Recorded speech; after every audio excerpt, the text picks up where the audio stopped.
بسم اللہ الرحمن الرحیم۔ ناظرین، میں ہوں جاوید بلوچ، اور آج جو خبریں آپ سے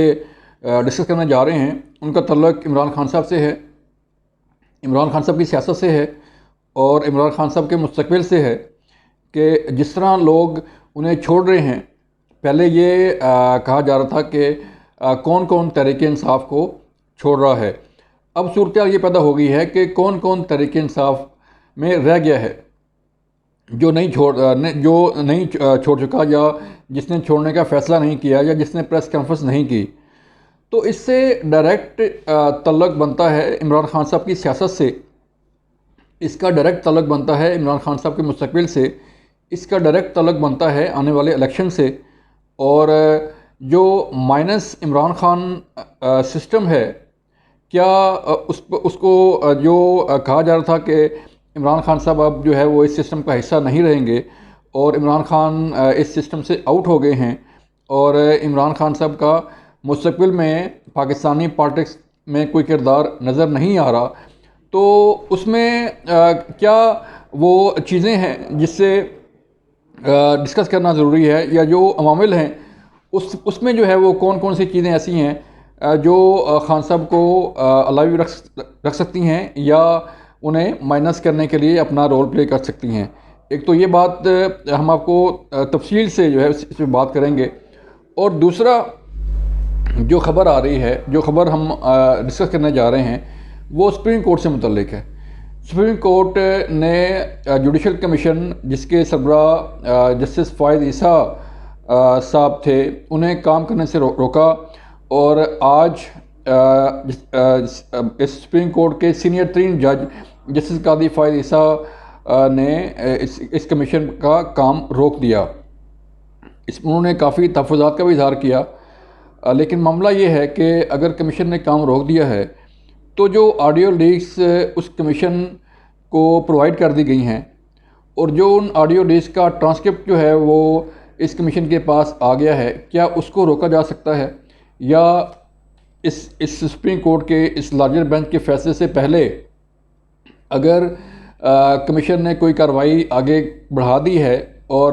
یہ ٹرانسکرپٹ یا اپنی کوئی فائنڈنگ جو ہیں وہ اداروں تک پہنچا دی ہیں، تو اس کو تو روکنا بڑا مشکل ہو جائے گا۔ یہ دو اہم ٹاپکس ہیں آج کے، اور اس پہ ہم بات کرنے جا رہے ہیں۔ سب سے پہلے ہم چلتے ہیں زمان پارک، جہاں پر عمران خان صاحب ہیں، ان کی ہمشیرہ ہیں اور ان کی اہلیہ محترمہ ہیں، جو جنہیں روزانہ خبر جو ہے وہ ملتی ہے کہ آج فلاں چھوڑ گیا، آج فلاں کی پریس کانفرنس جو ہے اس نے کر دی، آج فلاں نے پریس کانفرنس کر دی۔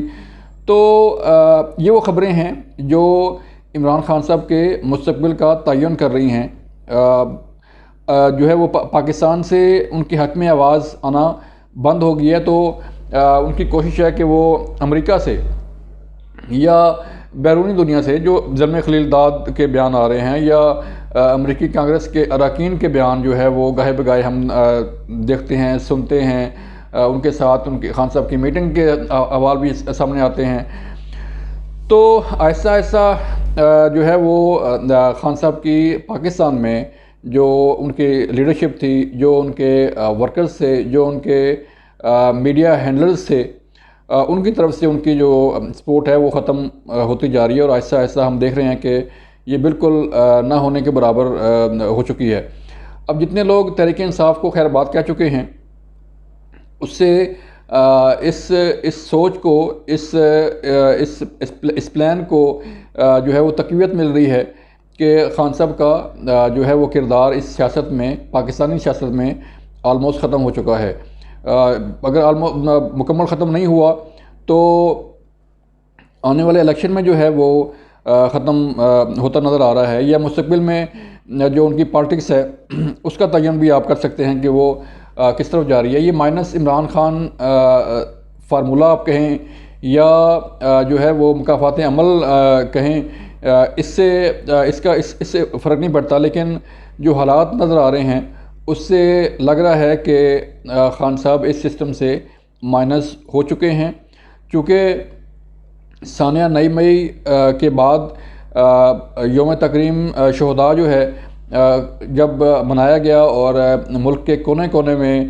شہداء کے ورثاء نے، شہداء کے لواحقین نے، شہداء کے دوستوں نے اور جو عام پبلک نے اپنے شہداء کو خراج عقیدت پیش کیا، اس سے یہ ثابت ہو گیا ہے کہ شہداء کی وارث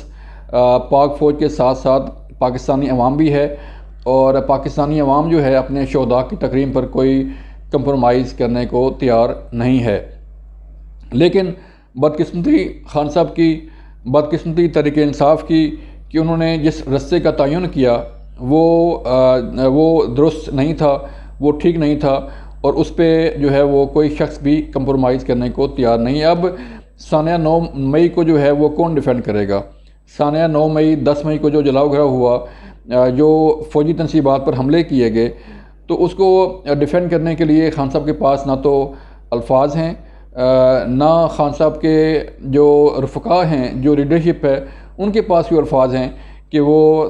سانحہ 9 مئی کو ڈیفینڈ کریں، یا ان کا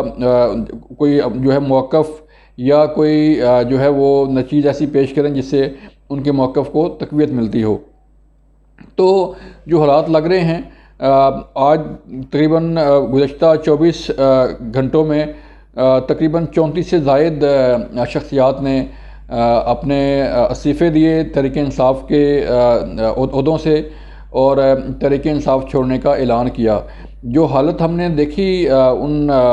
شرفاء کی، ان سیاستدانوں کی جنہوں نے تحریک انصاف کو خیرباد کیا، تو ان کے چہرے پر جو ہے وہ ساری چیزیں عیاں تھیں کہ ان کی جو باڈی لینگویج تھی، ان کے جو چہرے تھے، وہ بتا رہے تھے کہ جو ہے وہ کس طرح وہ عمران خان صاحب کے غلط بیانیوں کو ڈیفینڈ کرتے رہے، اور اب جو ہے انہیں جب احساس ہوا تو ان کی ندامت جو ہے وہ چھپ نہیں رہی تھی۔ آپ نے دیکھا کہ ابرار الحق سمیت کئی ایسے رہنما ہیں جو لائیو پریس کانفرنس میں روتے ہوئے نظر آئے کہ جو انہوں نے بیانیہ کو پروموٹ کیا، جس بیانیہ کو وہ ساتھ لے کے چل رہے تھے، وہ دھڑام سے جو ہے وہ نیچے گر چکا ہے۔ لیکن وہ وقت دور نہیں، آئندہ چند ماہ یا چند دن جو ہے وہ بڑے اہم ہیں کہ جس میں تحریک انصاف کے پاس جو ہے وہ اس کو ڈیفینڈ کرنے والے یا عمران خان صاحب کی ٹیم کے جو کور جو ٹیم تھی وہ ان کا ساتھ چھوڑ چکی ہے، اور وہ ان کے پاس کہنے کو اور کچھ نہیں ہے۔ چند دن انتظار کرتے ہیں، دیکھتے ہیں کہ جو وقت کا پہیہ ہے وہ کتنی تیزی سے گھومتا ہے، یا کتنی تیزی سے جو ہے وہ چیزیں اور بدلتی ہیں۔ جس تیزی کے ساتھ، جس سپیڈ کے ساتھ جو ہے وہ چیزیں واپس آ رہی ہیں، یہ وہی سپیڈ ہے جس کی ہم عینی شاہد تھے۔ ہم خود رپورٹ کر رہے تھے، ہم خود بنی گالہ میں موجود ہوتے تھے جب جہانگیر ترین صاحب کے جہاز بھر کے آ رہے تھے، اور لوگ جوگ در جوگ جو ہے وہ تحریک انصاف میں شامل ہو رہے تھے۔ کیسے شامل ہو رہے تھے؟ آج سب کچھ جو ہے وہ پتہ چل گیا کہ انہیں کون لا رہا تھا اور انہیں کس طرح شامل کروایا جا رہا تھا۔ تو اب اسی طرح جو لوگ جوگ در جوگ شامل ہو رہے تھے، اسی طرح جو ہے وہ واپس اپنے اپنے گھونسلوں کو پلٹ رہے ہیں، اپنے اپنے علاقوں کو پلٹ رہے ہیں، اور تحریک انصاف کو خیرباد کہہ رہے ہیں۔ یہ وہ اسٹریٹجی نظر آ رہی ہے کہ آئندہ آنے والے الیکشن میں کیا اسٹریٹجی سامنے آئے گی، کیا سینیریو سامنے آئے گا۔ آیا تحریک انصاف اس الیکشن میں ہوگی، نہیں ہوگی؟ کوئی نئی جماعت کی شکل میں تحریک انصاف، کیونکہ تحریک انصاف کسی ایک شخص کی میراث نہیں، نہ ہی کسی ایک شخص کی پراپرٹی ہے۔ تحریک انصاف بنائی گئی تھی اس عوام کے لیے، کارکنوں کے لیے اور اس ملک کے لیے، لیکن اگر تحریک انصاف کے سربراہ وہ رول پلے نہیں کر سکے تو پھر تحریک انصاف کے کارکن یا ان کی جو بی ٹیم ہے وہ اس کو سنبھال سکتی ہے۔ اب شاہ محمود قریشی کا نام لیا جا رہا ہے، جہانگیر ترین صاحب کا نام لیا جا رہا ہے، پرویز لائی صاحب کا نام لیا جا رہا ہے، تو وہ یہ چیزیں ہیں کہ جو روز روشن کی طرح عیاں نظر آ رہی ہیں، بلکہ دیوار پہ لکھی نظر آ رہی ہیں کہ کل کیا ہونے جا رہا ہے۔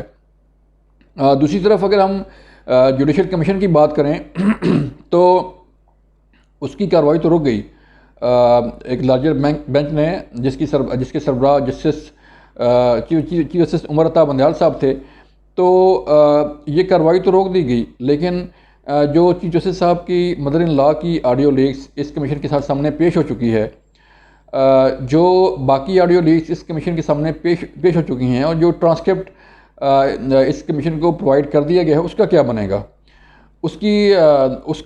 سے چیزیں جو ہیں وہ کس طرف جائیں گی؟ گو آج جسٹس قاضی فائز نے اس لارجر بینچ کے فیصلے پر عمل درآمد کرتے ہوئے اپنا کام روک دیا، اس کمیشن کا کام رک گیا، لیکن ہو سکتا ہے کہ کمیشن نے یہ سپریم کورٹ کا آرڈر پاس ہونے سے پہلے کوئی کارروائی جو ہے وہ اداروں کو بھجوا دی ہو، یا اپنی کو فائنڈنگ دے دی ہوں، یا اپنے جو ریمارکس ہیں وہ پہنچا دی ہوں، تو اس پہ کارروائی جو ہے وہ کیسے رکے گی اور کس طرح رکے گی، یہ تو آنے والا وقت ہی بتائے گا، لیکن حالات جو ہے وہ خراب ہوتے نظر آ رہے ہیں، مزید خراب ہوتے نظر آ رہے ہیں، جس میں supreme court versus parliament, supreme court versus government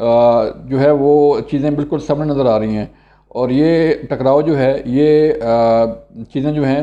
آئندہ آنے والے دنوں میں بڑی سنجیدہ، بڑی تشویشناک صورتحال اختیار کرنے جا رہی ہیں۔ آپ بھی دیکھیے گا کیا حالات بنتے ہیں، ہم بھی آپ کو آگاہ کرتے رہیں گے ان حالات کے بارے میں، سپریم کورٹ کی جو پروسیڈنگ ہیں ان کے حوالے سے، اور جو عمران خان صاحب کی سیاست کے حوالے سے اسپیشلی ہم آپ کو آگاہ کرتے رہیں گے۔ اپنا خیال رکھیے گا، اللہ حافظ۔